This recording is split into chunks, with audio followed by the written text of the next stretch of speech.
Kiongozi wa chama cha ODM na seneta wa kaunti ya Siaya Dr. Oburu Odinga amepokea ripoti muhimu ya kihistoria inayobainisha matokeo kuhusu fidia kwa waathiriwa wa maandamano pamoja na madai ya ukiukaji wa haki za kibinadamu. Kati ya wale walioathirika wametakiwa kujitokeza, kwani inaaminika kuwa watu wote walioathirika hawajajiandikisha. Serikali inapojizatiti kuwafidia Wakenya walioathirika wakati wa maandamano. Kenya tunayoipenda. Let's be upstanding tafadhali. Kinara wa ODM Oburu Odinga amesema kuwa fidia hiyo haitolewi kama malipo kwa waathiriwa, bali kama fidia kwa familia zilizopoteza wapendwa wao, na kwamba ni haki yao kufidiwa. Role in the liberation of our country against oppression. But you cannot compensate a life. That is why today is important to us. As ODM, we have borne the brunt of the struggle for justice for our country.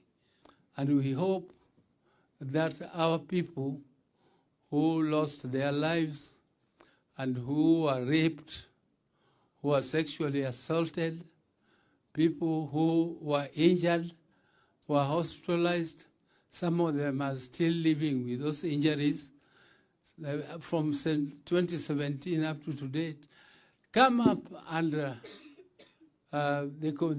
this process is continuous.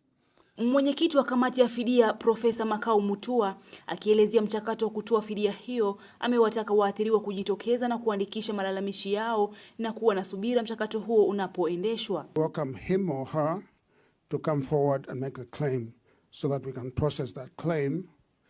I want to say that once a claim is lodged, it goes through a process of verification and authentication. Once we authenticate a claim and we verify it and we determine that the claimant is legitimate, we then ask the claimant to give us consent to pay them, and then to provide us with bank details for that purpose, and then we make the payment.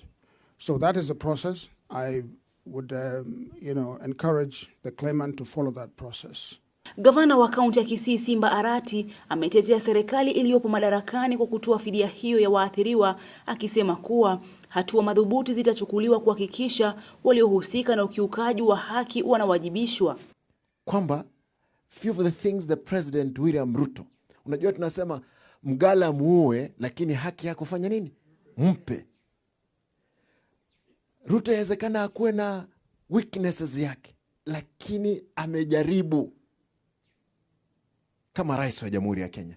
Maafa ambayo yamefanyika katika serikali ni hii ya juzi ya protest, ambapo askari walienda mbali kidogo. Lakini yale tulipitia kutoka 2013 to 2021 ni magumu sana kama nchi. Vile vile even 2017. Kwa hivyo tunasema mgala muue, lakini haki yake umpe. Kwa hivyo ndugu zetu pale nje, msiwe na wasiwasi. Mko na mawakili, advocates, ambao wanatetea haki ya kila Mkenya.